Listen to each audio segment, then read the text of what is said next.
How do you top your love for your cat? With a cascade of decadent savory gravy over a mouth-watering mousse pâté. Fancy Feast gems. 2 gourmet pâtés in one convenient pack. Simply peel and plate to reveal a pyramid shape that makes eating delightful and pamper her with an experience as extraordinary as she is. Turn the everyday into the extraordinary with Fancy Feast gems. Wish you could become a morning person? You know the type, up before the sun, early morning runs, first one to the office with donuts and a smile. How do they do it? Easy. With the new Galaxy Watch 8, sleep tracking and personalized insights from Samsung Health help you improve so you can wake up to a whole new you. One who, dare I say it, skips the snooze? It's possible. Train your sleep with Galaxy Watch 8. Learn more at Samsung.com. Requires compatible Samsung Galaxy phone, Samsung Health app, and Samsung account. For a limited time at McDonald's, get a Big Mac extra value meal for $8. That means 2 all-beef patties, special sauce, lettuce, cheese, pickles, onions on a sesame seed bun, and medium fries, and a drink. We may need to change that jingle. Prices and participation may vary. This podcast is supported by FX's English Teacher. Last year's critically acclaimed series returns to follow Evan, Gwen, and Marky as they vie for their students' divided attention. See why Cosmopolitan called its premiere season a masterclass of comedy, while Glamour raved it's the year's funniest and most heartwarming new comedy series. FX's English Teacher, all new Thursdays on FX. All episodes now streaming on Hulu. This episode is brought to you by Nespresso and Seiner Origins by the Weekend Coffee Collection. Introducing Seiner Origins. My collaboration with Nespresso is a connection to my roots, to my mother, Seiner. Coffee that hits the right notes. It transports you. Crafted with unique notes and bold soaring flavors. Experience a taste that moves you. Nespresso and Seiner Origins. Discover more at Nespresso.com. Hey y'all, it's Tom here. Just a reminder, the Pack Your Knives is part of the Count the Dings network.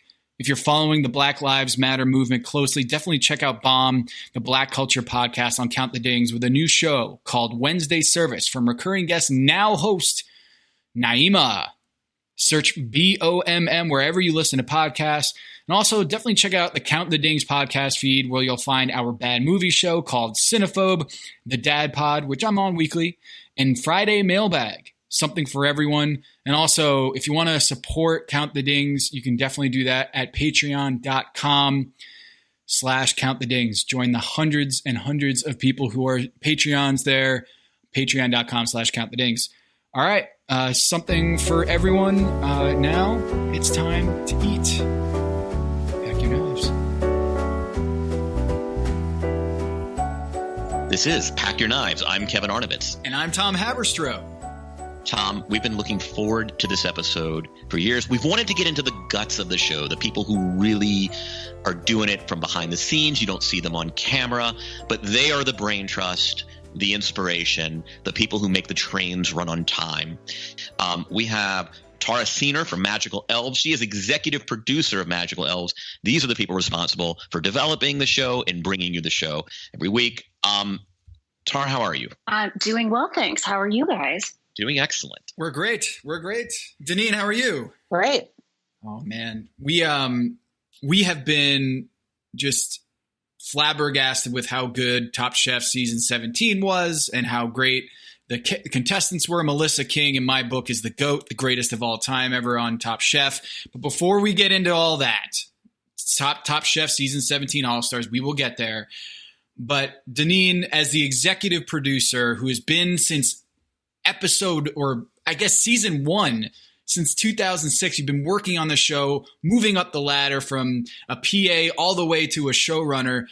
I got to ask you, Doneen, how did you become a part of Top Chef, and who is the person who came up with the idea of Top Chef that you know of? Well, I believe that, from my understanding for Top Chef, it was that after the first season of Project Runway had finished airing and did well, that Bravo requested that Magical Elves do a cooking version of Project Runway. So the idea came from Bravo, and then Magical Elves, Dan Cutforth and Jane Lipsitz created what Top Chef would be, along with Shauna Minoprio, who was the first season showrunner. This is very gracious of you, because I thought the ironclad rule of Hollywood is never give the network credit. As the producers, you're always supposed to take the credit, and vice versa, right? Like the network takes all the credit and the producers were just sort of these hired guns. No. So that's the origin story of the show. It was, hey, let's do Project Runway for food. Let's get really capable people who already know how to do a professional competition show, or a competition show based around an art or a craft or a skill. And it clearly worked. Yeah. It was awesome. And so the reason that I got on the show, or how I got on the show, actually, so we shot it in 2005, and I had graduated college the previous spring and moved to Los Angeles, met up with some college alumni who were kind enough to, tell me, send me your resume. I'll try and help you get a PA job, on a show. And they send my resume out to some friends and stuff. And it happened to get passed to an AP who was on the first season of Top Chef. And that got me an interview with the production management team. And they ended up hiring me. And that was my first job in Los Angeles, actually. It's amazing. Like now you're almost pushing 40, and like that's how long the show's been on. It's incredible. Yeah. Like 15 years. Like you can go from being basically a 22-year-old to someone almost 40 and over the duration of the show. And I mean, are we correct in the sense that, and granted we are biased because we are mega fans, I mean, this show can exist in perpetuity, right? I think so. Yeah. As long as the judges want to do it. Hey, Doneen, so we've been keeping this under wraps for a while, but it's time to alert our fans. We have a big announcement here. Kevin, okay. We are going to do a Top Chef Season 6 rewatch on Pack Your Knives. So we are going to do exactly what we did for Top Chef Season 17, 16, and 15. And we're going to rewatch every episode of Season 6, which is Las Vegas, which Tom Colicchio refers to as the best season ever. Mm-hmm. And a lot of our fans believe it's the best season ever. It's also got Brian Voltaggio. It's got Kevin Gillespie and Jen Carroll from this season. So I wanted to ask, and Tara, you've come on just a little bit later after Season 6, but I want to hear it from you too, is what makes those characters or that season so special, Doneen? And why do you did you know working on Season 6 Vegas that this was going to be so special? I would say it felt like that when we were shooting it. Yes. I think it had a lot to do with the talent of the chefs, and that there were, it just seemed like, anybody could have won in a large, like a really large group of the chefs were extremely talented, even people who went out very early. They came in with a lot of cred and a lot of skill, but then also pair that with being in Las Vegas, where we have access to casinos who can get us access to, some of the world's best chefs, and, just a variety of different challenges. I think it was a lot of fun, and it was the first time we had ever done an elimination quickfire. We were playing around with the format a little bit for the first time in that season. We had high stakes quickfires, so there was like large cash prizes available. It was a lot of fun. Yeah, I mean, the show was obviously, it's character based. The format that you just referred to is, in many ways, it's genius. And the fact that you can do a new season with a new cast, have the same general format, it speaks to sort of the endurance of the show. What is the most common way quick fires and elimination challenges get greenlit? Like, I'm interested. Is there a writer's room like there would be on a drama or a sitcom where it's like, okay, we got 16 weeks. That means 14 quick fire challenges. Or do you get presented first with a series of venues? Like we need to work in Rupp Arena and the Kentucky Derby. Like how does, just starting from nothing, like how does a season of challenges and elimination challenges in venues just get hatched? It was a combination of what you're talking about. Our writer's room, I guess you could say, is our challenge team. And so we have challenge producers. So in the beginning, it's myself, my co-EP, and then 3 challenge producers and some associate producers. And we all spend a couple of weeks, researching where we're going and coming up with ideas. And, we're going to Kentucky. We have to do something with Churchill Downs. We're going, I think a lot of things kind of just naturally present themselves because we're going to a new place. But then also when we go to the city for the first time and we're scouting, a lot of times we talk with tourism to guide us where they think is exciting or new or interesting or off the beaten path, or, also what is key, like we can't miss things. And it's just talking to people, talking to chefs, talking to locations, and finding out what the locals feel, is important about their city, but then also kind of keeping in mind still the Top Chef, the show and what we like and what works.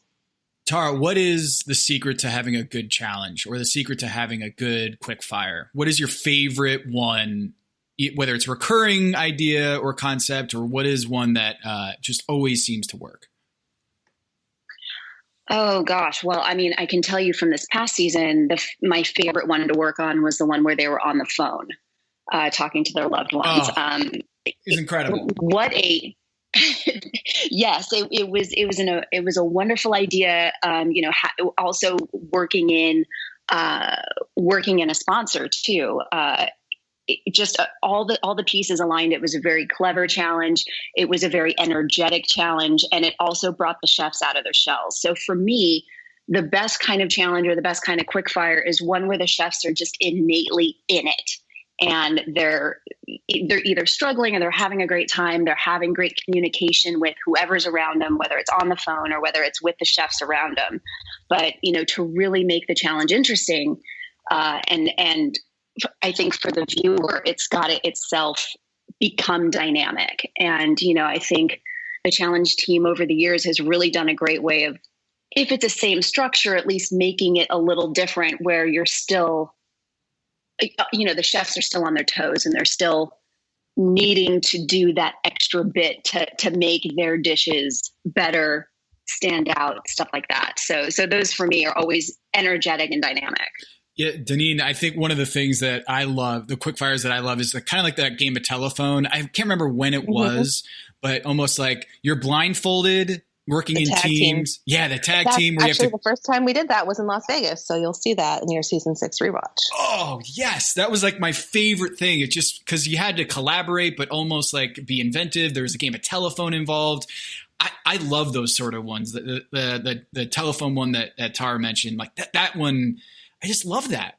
Yeah, that was fun. And so that is also, obviously a fun part of the show too. Like even if there is a sponsored or branded challenge, we can still have a lot of fun with it, and I think that's a great example. I think that in Seattle season, the first time we wrapped the entire pantry in foil for Reynolds Wrap was a lot of fun. Like you can kind of just have fun with those things. And I think that's what's fun about the quick fires in general is, yes, sometimes there's immunity at stake. And so that's important, but also you can just have a lot more fun because especially if it's not, elimination quick fire, nobody's going home from it. So, is there a quick fire that fell flat that you thought was a great idea, but in reality did not work? Oh, you know what? I thought it would be a lot more fun, but I think it went a lot quicker than we expected it to. In Kentucky was the Fort Knox bouillon challenge. We're just having a little fun with that one, and the clues were maybe a little too easy for them. We tested on a few people to see who could answer them, and it took other people a lot longer. So I don't know, it's hard, but it's always a gamble, I guess, when you try something like that. Yeah, no, I want to ask you about Restaurant Wars because I don't know that there's a particular stunt on any competition reality show that it is more defined the show itself, that is more synonymous with the show. I mean, you guys we see it like when Padma invariably announces it and like the chefs go crazy, right? Like, cause it's just, it's like why it's the Super Bowl in many ways. Obviously the finale is the Super Bowl, but it's maybe the All-Star game. Yeah, it's the All-Star game. It's kind of the All-Star game. Like, yeah, it's like I'm sitting around, when are we going to get to 8? When are we going to get to 8? When are we going to get to 8? Because so the origin of that, I mean, that actually in some ways is not like this. I mean, it's not this creative, brilliant idea. It's obvious, like, hey, the restaurants are the very bedrock of what this industry does. But I'm just curious, sort of, like, it just is such a hit. Like, it is. Even people who don't watch the show know Restaurant Wars. Like, all you have to say, and everyone knows exactly what you're talking about. Yeah, definitely. Well, how did that start? So was it like, hey, we got to do it in episode 2? No, we got to do it later at episode 8. Was it just the logistics of making sure you had 2 teams? How do you make sure it's not too gimmicky? Because I know we had Kevin Gillespie on the show a couple weeks ago, and he's like, I hate Restaurant Wars. Yeah, because it's just, how do you open a restaurant in 24 hours? It's ridiculous. It removes the integrity of the whole restaurant opening business, and kind of, makes a mockery of that idea, because you can't do it in 24 hours. Yeah. But fans love Restaurant Wars. Yeah, and I think it's interesting because I actually think that Restaurant Wars spawned the pop-up industry in a way. People were not doing pop-up restaurants like they were before Top Chef was doing them,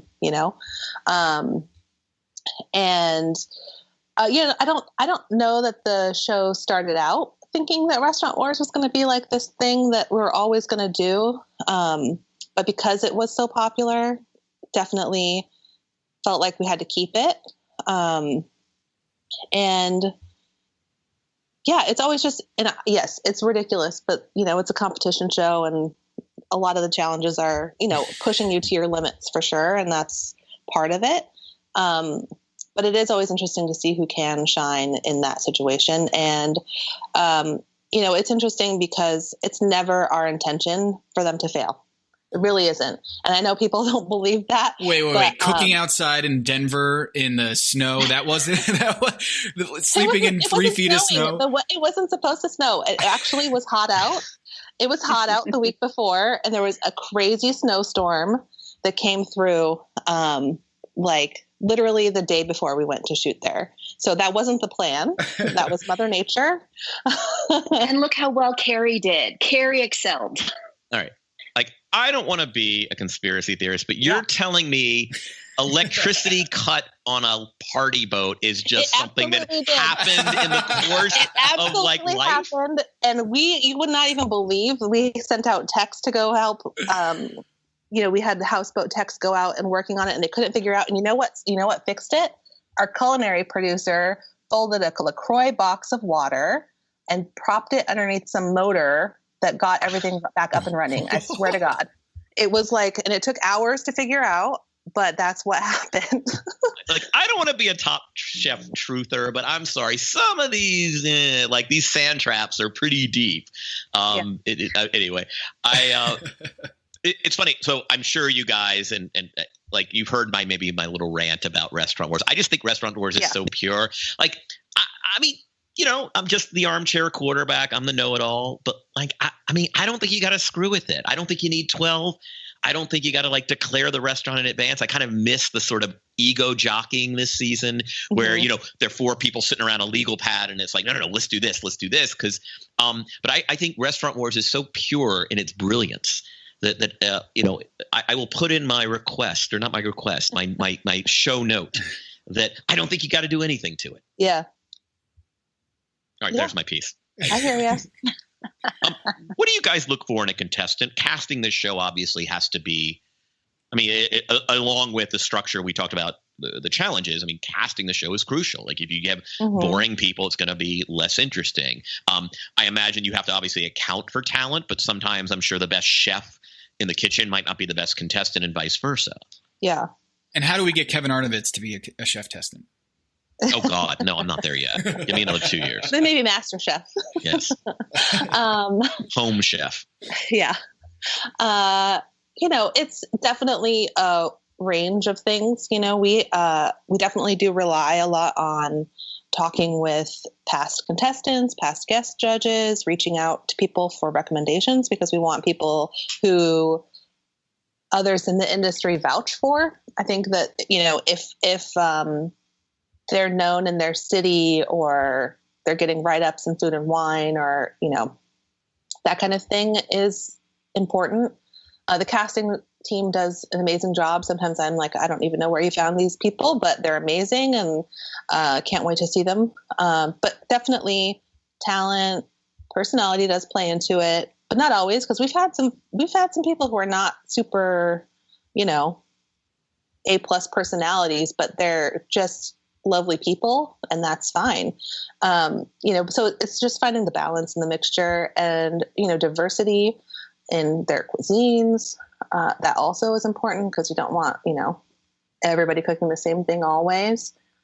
Yeah. Do you have a innate, inherent desire to have a heel on the show? Not a heel, no. I would say a comedic relief, perhaps. Okay. I think it's always nice to have somebody who can bring some levity to, like a Stefan, for example. A Stefan, I think, a Katsuji. Katsuji, he great maybe example. was an instigator, but he was funny, and I mean, Stephanie was so fun to watch this season. I thought she was hilarious in interview. She's amazing. And even just people in also, Yeah, I was going to say, I think some people even surprise us too, as the season begins, and, for us in post, we start learning who all these people are. We kind of watch their early interviews to get a vibe of, all right, who do we anticipate these guys kind of evolving into? And then like Fatima, no idea she was going to be the absolute funny, dry delight that she turned into. I mean, she was definitely entertaining and she had some high points, but man, when she really got comfortable in the interview, she was the go-to for that levity, for that comedic moment. And that's just an instance where we weren't expecting it. Yeah.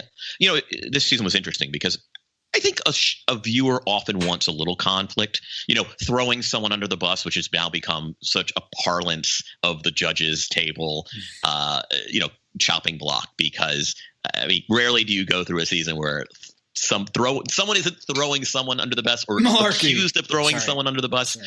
But, this season was devoid of a lot of conflict. I don't think it took away from the quality of the season at all. It might just be the sheer talent of the chefs and their likability. But I imagine like in any reality show, it is nice to have a little conflict. Like it is, look, we all love a good mano a mano or this person, like little personality conflicts. Kevin gave us a little bit of that when they were picking out China for Restaurant Wars. But I have to imagine that's something you don't want to be egregious or gratuitous about it, but you kind of want a teeny bit of conflict. Yeah, it doesn't hurt. I think on Top Chef, it's more about the competitive nature of chefs, where the conflict can come out of wanting to be the best, But yeah, there's definitely been moments, but I also think some of those things can tend to get cringy, and I don't know how far you want to take it sometimes. Yeah, if it doesn't seem organic, it's just as a viewer, you feel like you're being manipulated. Yeah. So I briefly worked on a reality show as a writer for Showtime back in 2004. What was it called? And it was called American Candidate. It was like 7 regular people run for president. It was the election year. And it was semi-successful. I think I'll tell you, one of the reasons I appreciate Top Chef so much is just, hey, we were doing okay. We had good weeks and bad weeks, but you guys are just like this machine. But one of the things I got familiar with the lexicon and how contestants are sequestered.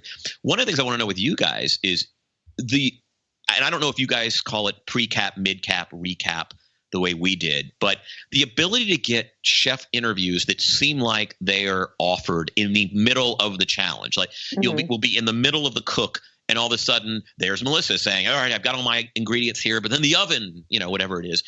When are you doing those mid-cap? Are you grabbing contestants in the middle of the challenge to give a play-by-play, or are those recaps disguised as mid-caps? In other words, you get them after the fact to sort of walk you through it in present tense.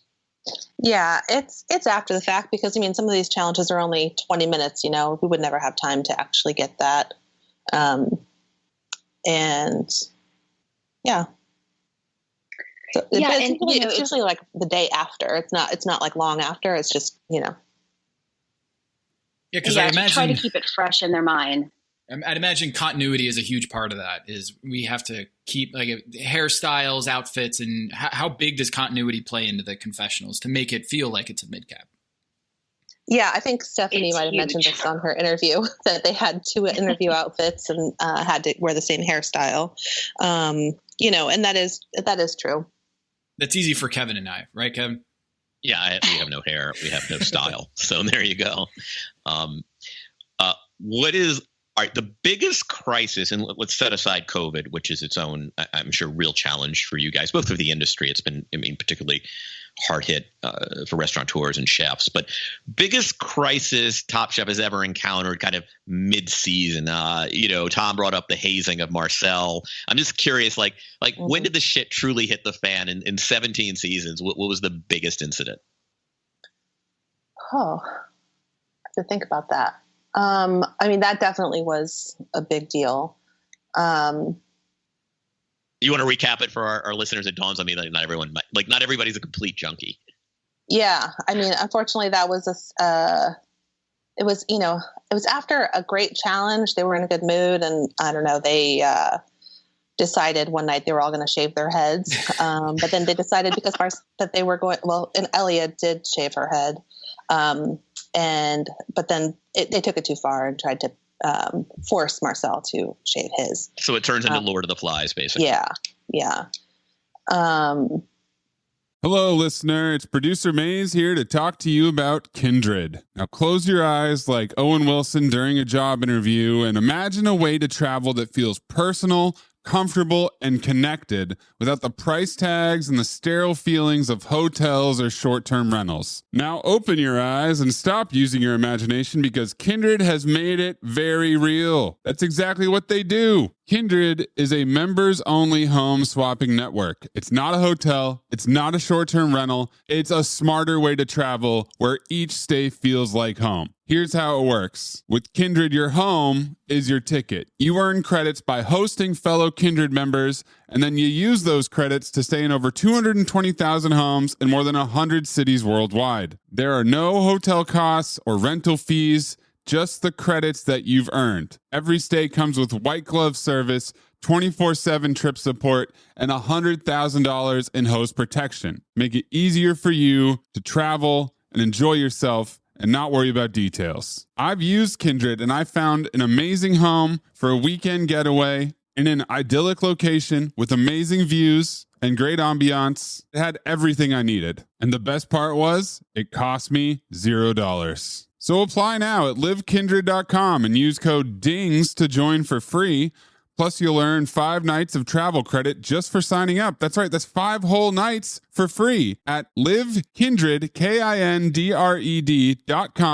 code DINGS, DINGS, livekindred.com, code DINGS. Hello, listener. It's producer Maze here to talk to you about Quince and their cookware. Cooler nights mean cozy meals at home, and Quince's cookware has made fall cooking so much more enjoyable. Their pieces deliver the quality and performance of luxury brands, but at a price that makes sense. And they look gorgeous on the stovetop, too. No matter what item you need to complete your kitchen, Quince has you covered. With 5-ply stainless steel pots and pans, nonstick skillets, chef-quality knives, and even ceramic bakeware, which is perfect for cozy casseroles or Sunday roasts. And when you look at these prices, you might think, how is Quince doing this? How do they deliver high-quality items similar to high-end brands that are half the price? Well, let me tell you, they partner directly with ethical top-tier factories to cut out the middlemen and pass the savings on to you. And it's not just cookware. I got myself some bath sheets. That's right. When you're a tall man, you have to use bath sheets, not bath towels from Quince. It's like drying off with the cloud. It's incredible. Upgrade your kitchen for cozy fall meals with premium cookware from Quince. Go to quince.com/dings for free shipping on your order and 365-day returns. That's QUINCE.com/dings, DINGS, to get free shipping and 365-day returns. Quince.com/dings. Listener, listen up. This is important, okay? I'm going to try to save you some money here. If you're still overpaying for wireless, it's time to say yes to saying no. At Mint Mobile, their favorite word is no. You may think like, oh, that's bad. No contracts, no monthly bills, no overages, no hidden fees, no BS. Here's why I said yes to making the switch and getting premium wireless for $15 a month. You heard that correctly. $15 per month. Ditch overpriced wireless and the jaw-dropping monthly bills. And of course, there are all these hidden fees and stuff, but at Mint Mobile, plans start at $15 per month. All the plans come with high-speed data, unlimited talk and text. You're not doing like weekend and nighttime minutes or anything like that. And it's delivered on the nation's largest 5G network. Use your own phone. Don't have to get a new phone. Use your own phone with any Mint Mobile plan and bring your phone number along with all of your existing contacts. I switched months ago. People have asked, did you actually switch? Yes, I actually switched months ago, and I don't know what to do with all this extra money. I've cheated the system here. I've rigged something. This is an Ocean's 11 situation where I'm stealing wireless from Mint. That's how good a deal it is. Ready to say yes to saying no? Make the switch at mintmobile.com/dings. That's DINGS. That's mintmobile.com/dings. Upfront payment of $45 required, equivalent to $15 per month. Limited time new customer offer for first 3 months only. Speeds may slow above 35 gigabytes on unlimited plan. Taxes and fees extra. See Mint Mobile for details. This episode is brought to you by 20th Century Studios' new film, Springsteen, Deliver Me From Nowhere, starring Golden Globe winner Jeremy Allen White and Academy Award nominee Jeremy Strong. Scott Cooper, the director of the Academy Award-winning movie Crazy Heart, brings you the story of the most pivotal chapter in the life of an icon. Springsteen, Deliver Me From Nowhere. Only in theaters October 24th. Get your tickets now. The family that vacations together stays together. At least that was the plan. Except now the dastardly desk clerk is saying he can't confirm your connecting rooms. Wait, what? That's right, ma'am. You have rooms 201 and 709. No, we cannot be 5 floors away from our kids. The doors have double locks. They'll be fine. When you want connecting rooms confirmed before you arrive, it matters where you stay. Welcome to Hilton. I see your connecting rooms are already confirmed. Hilton, for the stay. So other location snafus, like other, like you guys. Yeah. Yes. This here, I'll tell you one. I've literally had a challenge where, we've scouted this kitchen.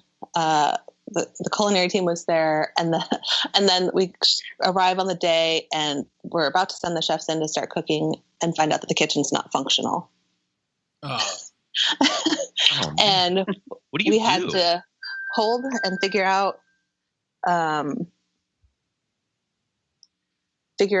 to make it work. We were going to change locations, but our rock star culinary producer figured it out, made it work, got some equipment in there that did work, and it looked like a normal functioning kitchen. Nobody noticed on camera. It worked out, but it took a couple hours to figure it out.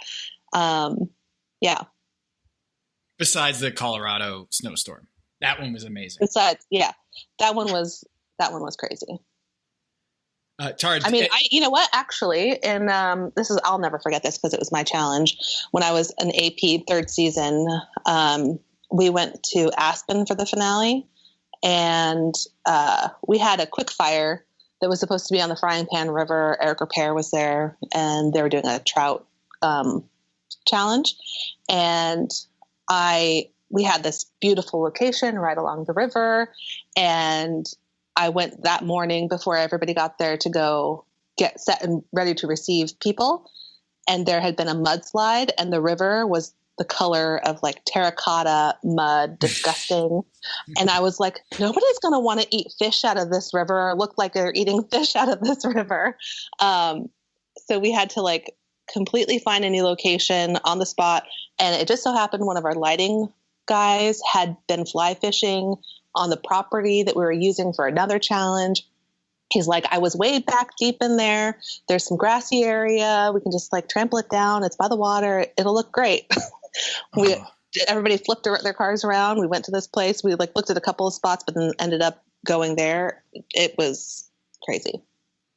Has there ever been a contestant mutiny Like where everyone just collectively said, we're not doing that. Like, no. That speaks well of your governance. Yeah. No, I mean, they ask questions and stuff for sure. But no, nobody's ever said not doing that that I can think of, like as a whole. No. When we were at Restaurant Wars, Kentucky, we were kind of taken behind the scenes. Becca, chauffeured us around and gave us kind of the behind the scenes tour of the set.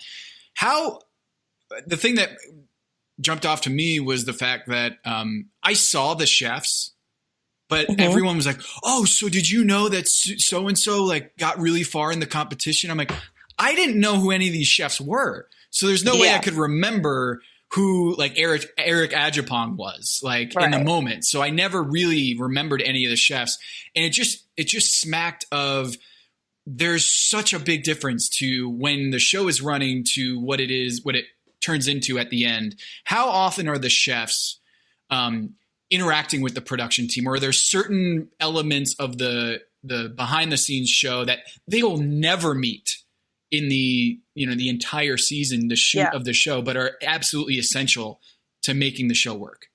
I would say they rarely ever see me, to be honest. I don't really interact with them on a day-to-day basis. I try to keep separate. But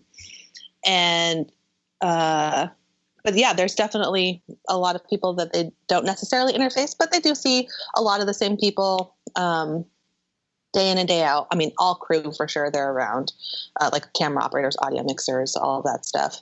There's producers that are on the floor with them. And they see a lot of the challenge producers when it's time for, they have time where they can like pick plates and, ask questions about the challenge and, that kind of thing. So they see a lot of people, but there definitely are people and there's a whole production side that's handling just, getting people from point A to point B, the coordinators and transpo and all that stuff that they probably never will deal with on, face to face. This is kind of a tangent here, but I'm curious, how do you find challenge producers? Is there like a college program that just has a great farm of challenge producers? Like, where do you find people to come up with these crazy ideas? It's interesting because I think it's just, there's a couple kind of producers, and it's the people who are creative and who are strong with logistics who excel in challenge producing. Because, they're having to talk to locations and lock in like a lot of details around the challenge. But they're also, like I said, the ones helping to come up with the challenges. And it tends to be people who are interested in, they might have been in college or had dreams of doing, scripted television or something, might have been wanting to be in writing or that sort of thing. So definitely have a creative mind. But yeah, it's just kind of finding out where people fall. And it usually, like, that's why we have associate producer level. You're kind of in this, you're like the assistant to your challenge producer sort of thing. So it's easy to tell once you've done it, like, are you good at that? Is that something you even want to continue pursuing? Or is there a different alley that I want to go down? Yeah, we pitched Tom a challenge because I think I heard that. All right. So it's like we didn't get the answer we wanted from Dad, so we'll go to Mom for some advice here. Like, we're sports writers. We spend a lot of time in media rooms. There's always this at basketball arenas, at NBA arenas, and there's always this generally crappy media meal, right? And it can always be better, but they're not going to spend a lot of money on journalists, right? And we thought it was sort of like, hey, today contestants, you're going, and probably even a quick fire maybe, like you're going to prepare, a pregame dinner for these 12 hungry sports writers. There are a couple of parameters, like sports writers. We can't have food that's too messy, but most of them are meat and potatoes people. But you don't want it too heavy because then you've got food coma while you have to write and on deadline. And Tom was like, what's the challenge? What's the challenge? Like, I thought that is a challenge, right? So how would we modify this pitch? How do we make it work? If like how would we make it up to the quality of Top? I mean, clearly we are not challenge producers. This is not what we do well. What would be the parameters of you're going to feed 15 to 20 hungry sports writers? Well, I wouldn't do it before the game because I don't think that's that interesting. I would probably make it something that has to be handheld that you can do while you're writing with your free hand. You could eat. Okay, so that's interesting. Kevin, See, no, that's a thing. That's a thing. Totally a thing. I get on press row. Like what? Like yeah, because you have your computer there and you're on press row, and then like there's dinner. Yeah. Okay, so that's all right. That's a new wrinkle. Okay. Tom, we'll keep refining this. We this is still like I don't know that I have a professional objective. I mean, I want to write a book at some point, but like this is kind of number 2. Like to actually sell this idea to Top Chef and get to be a guest judge. What's something that our show has gotten wrong besides that? What's something that Pack Your Knives, if you listen to the show, we talk about a lot. I'm going to just say it. Yeah. The review, I thought the Zapruder film that Stephanie was going to win Top Chef because of the way Padma says, "You are Top Chef." You guys must have been giggling at that. Oh, I credit Tara with that 100%. Although I will tell you, I did learn from listening to podcasts a few years ago that people were like, I know who's going to win because I see Padma's eyeline. So we've been very particular about not showing her when she says it. Oh, yeah. Because they're like, they can figure it out. Yeah. Tara, because my partner Eric actually was a modification of Tom's. He said Eric was like, I think a woman wins. I'm like, how can you possibly know? It's like there's just this like go girl power thing about the way Padma says you are Top Chef, and Eric he subscribed to that all season long, and I'm kind of like, yeah, I'm not buying it, and I have no idea. I mean, obviously it's a 1 in 2 chance, so it's not like he's clairvoyant, but it was just very fun in my house. It was just like that was the conspiracy theory. You could just tell by the way she says it, it's a woman, and I was like, okay, I mean, maybe. Yeah, we have to be so careful. We love putting like little Easter eggs in that kind of we know what happens at the end that, we get little joys out of as we watch it. And it's like, oh, I wonder if anyone's going to remember this at the end. But, because we have listened to the podcast, because we do know what people are paying attention to. And if there are trends or whatever, we're really, really cautious with teases, especially. We tried to change it up. We tried to have Tom's version of it, which is, one of you is going to be Top Chef. It still is exciting. But it also takes out the danger of, all right, who's going to, use trigonometry to figure out who's in the eye line. But it's happened and people get really mad. Yeah. Mm-hmm. And it's, is there like a team of people that work on that? That's not the intention. The trigonometry, yes, because math is not good for me. But yeah, I mean, we pull throughout the season all the moments we think are big and fun and will make a great tease and we want people to see and remember, and things that are really quintessential moments for our important chefs that are getting to the final 5, final 3.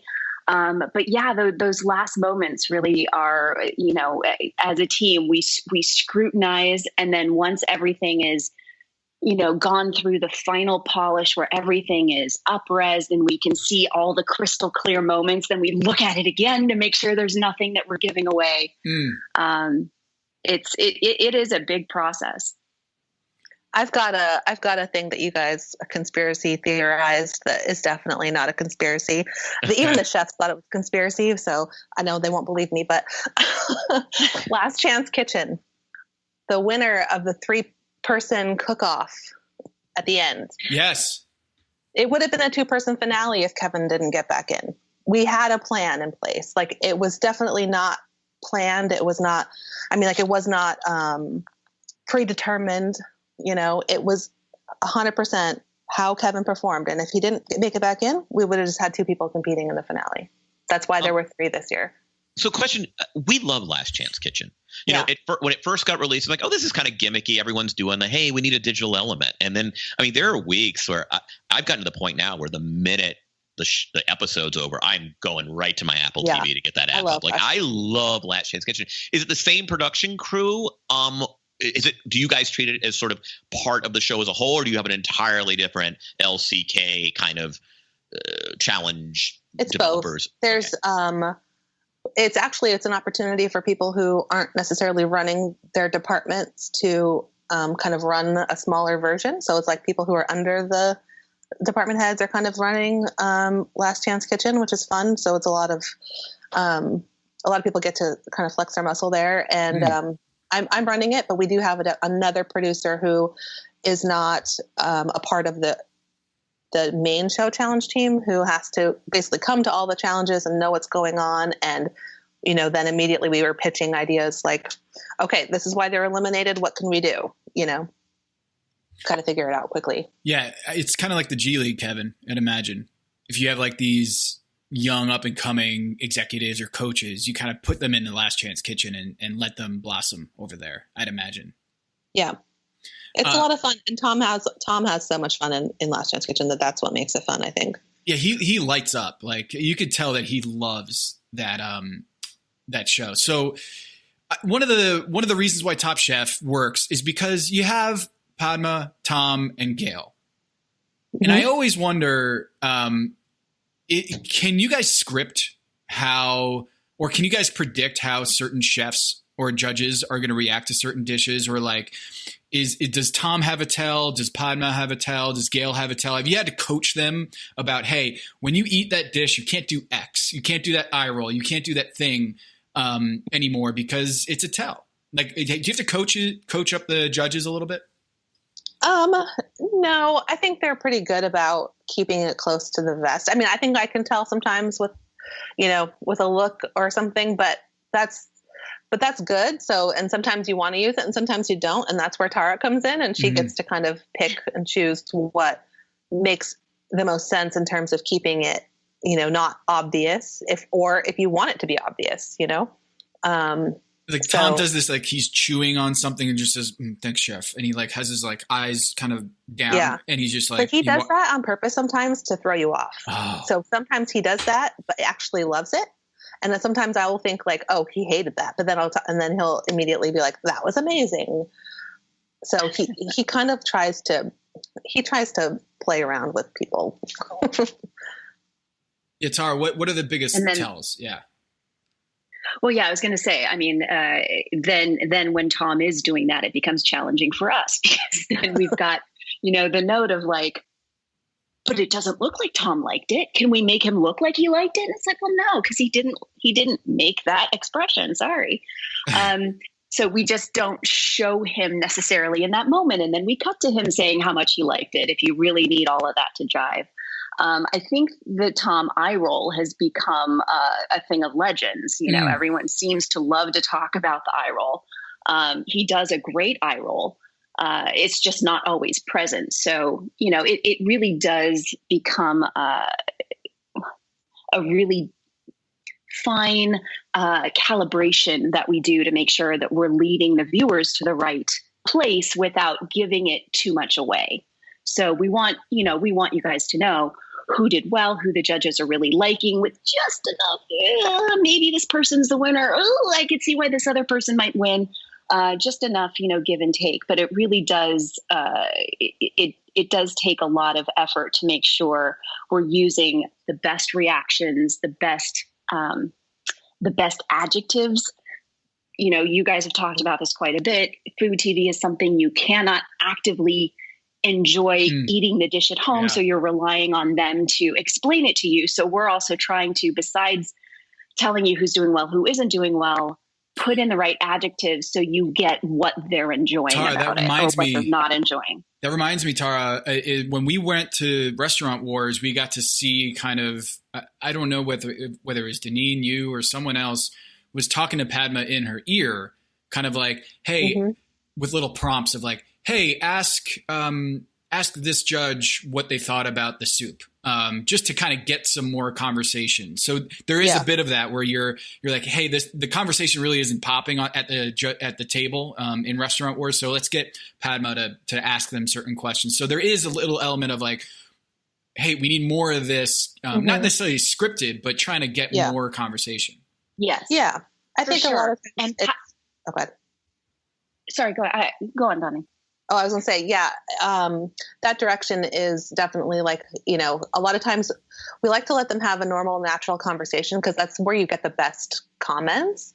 But, if people are talking over each other, I'll have to tell Padma, I'd be like, can you remind the table one person talking at a time, take your turn kind of thing. Or, yeah, like you guys didn't talk enough about this element or this dish. So can you go back and make sure that everybody speaks about this dish, because when you're eating 5 things at once, it's easy to kind of gloss over one and not pay enough attention to it. So that's kind of why, And to that end too, I would say Padma's she's so good at her job. A lot of it is so natural for her to make sure the conversation is flowing and it feels natural. There's a couple moments too, where if, we know that there's a story with, John's soup. And, we want to make sure that the judges talk about the soup enough where if there's something that we're following that potentially could be disastrous for him, it's asking the question, what do you think of the soup, to see if anyone is noticing it. If no one else is noticing it, then the story beat really doesn't go anywhere, which is fine. But, it's also asking the question of, is someone going to notice it? Is this going to be the thing that's going to send him home? In my house, it's not exactly a conspiracy theory, but it's not really, it's something between a conspiracy theory and a drinking game. But Eric and I aren't happy until there's a cutaway to a couple of gays eating at one of the challenges. Like, we insist this is a Bravo thing. This is clear, because invariably it happens, and Eric and I look at each other. Excellent, the gays are back. Like there's death, taxes, and Top Chef cutting to a bunch of 2 gays at a table commenting on food. Anyway, just kind of a thing that we have. It's one of our kind of cult items. It's there may be truth or non-truth to it, but it's just something we're convinced of.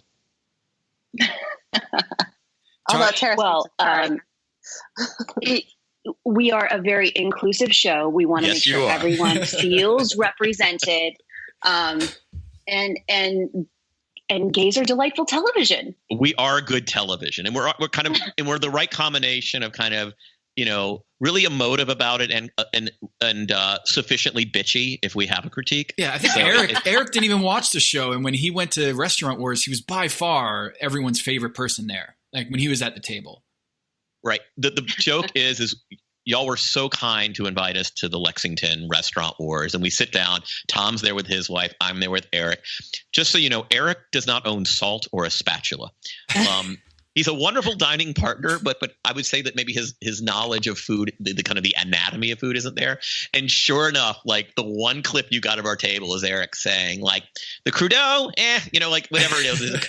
Like, here he is critiquing Eddie, this wonderful chef at Laurel in Philadelphia, and we just got, like, that's always been a punchline for us, is like, there's Eric just kind of offering kind of a some shade to the crudeau. But yeah, that, by the way, that was. We truly had. I mean, Tom and I have been to NBA finals. We have been to all-star games. We have been in the locker rooms of champions. I don't know that we ever had more fun than flying to Louisville and Lexington and getting to be part of Restaurant Wars. Like, that is the sticker on my suitcase I admire most. Is there I know it's weird to talk about this in the COVID era, but is there a possibility of, like, or do you do this already, is buying tickets to a Top Chef event? We don't do that. We do sometimes do auctions for charity for tickets for Restaurant Wars. Okay. But yeah, no, we don't charge. Because I don't know if that's legal. I'm not sure. I mean, I guess it would be. I don't know. I mean, why can't you? Well, I guess you'd have to sign all sorts of paperwork anyway. It's just there's a lot of leaks that you got to make sure you plug up on that. But for sure. So while we're talking. Now that I mentioned it, how was producing this show in a socially distant lockdown era? What was that like? Well, it wasn't like that when we were shooting. Yeah. We were done shooting before it happened, so we got lucky. But I don't know what the next season holds or will bring, because that will be. I mean, we're still in the thick of it, so yeah. I don't know. Tara, what was it like post-production now? Yeah, as far as post, it was actually an amazing experience to, we still had maybe 5 episodes that we were still working on, including the 3 finale episodes. So some really big work that we figured out some sort of learning curve, got through it. And from, I would say, about 15 different locations, we were on Trello, we were on all different kinds of chatting devices. Yeah, we were on Slack. Found some really creative ways to communicate. Our post team was absolutely phenomenal in making sure that everything was flowing the way that we're used to. So we had to get creative, but it was incredible with just the way that the staff just kind of picked up and ran, even from home. We had editors with children that, the hours would become a little different because they had, extra lunchtime that they had the kids. And it was definitely a different dynamic, but it was phenomenal. And to the end, in terms of what we were able to produce, it's for me a marvel, actually, even just looking back to see that it looks like the show that we do in The Office. And it's such an incredible testament to everybody's dedication and skill and talent. Our last question is, everyone gets really excited at the prospect of Top Chef coming to their market or the favorite city. Like I did want to ask how you settle on a location. I imagine there's sort of tourism boards and tax breaks. And I'm actually really pushing for Atlanta just because A, it's my hometown. B, like everybody shoots everything in Atlanta these days. Yeah. So I can't imagine it's not a hospitable place. And it's also this great food city. So like I'm standing for Atlanta just because like, when are you guys going to get there? But how do you kind of settle on the locale? It's a number of things, but definitely, also has to do with, at this point, it's like, where haven't we been yet? Major citywide. Atlanta. And Philadelphia. Yeah. There's a number of large cities we haven't been to, and they're all over the country. And then the other thing too, we think about is, where we've been in the last season 2, 3 before it. And can we bring regional diversity and something different? So we're not, because, a lot of the cuisine in certain regions tends to be very similar. So you want to break it up a little bit. Yeah, you're not going to do 2 southern cities back to back. Back to back, right. So that's kind of a thing. And we want to make sure that we're, kind of hitting all over the country. Because you're right. A lot of people do have a lot of hometown pride about where we go and what we're showing off. And it does bring an extra level of enjoyment and excitement for the locals, I think, when the show's airing. But yeah, I think there's still plenty of places for us to go. So hopefully, we'll be able to hit them all. Is there any update that you guys can give about next season of Top Chef? Because I know a lot of people are worried about next season and how long a layoff is. Can you guys give us any update? Any hint? We're still figuring it out. But I'm pretty sure it's still moving forward, but Yes. Yeah. Thank you all so much for doing this. We've been wanting to kind of get into the guts of the show with the people who produce it forever. You are so good at your jobs.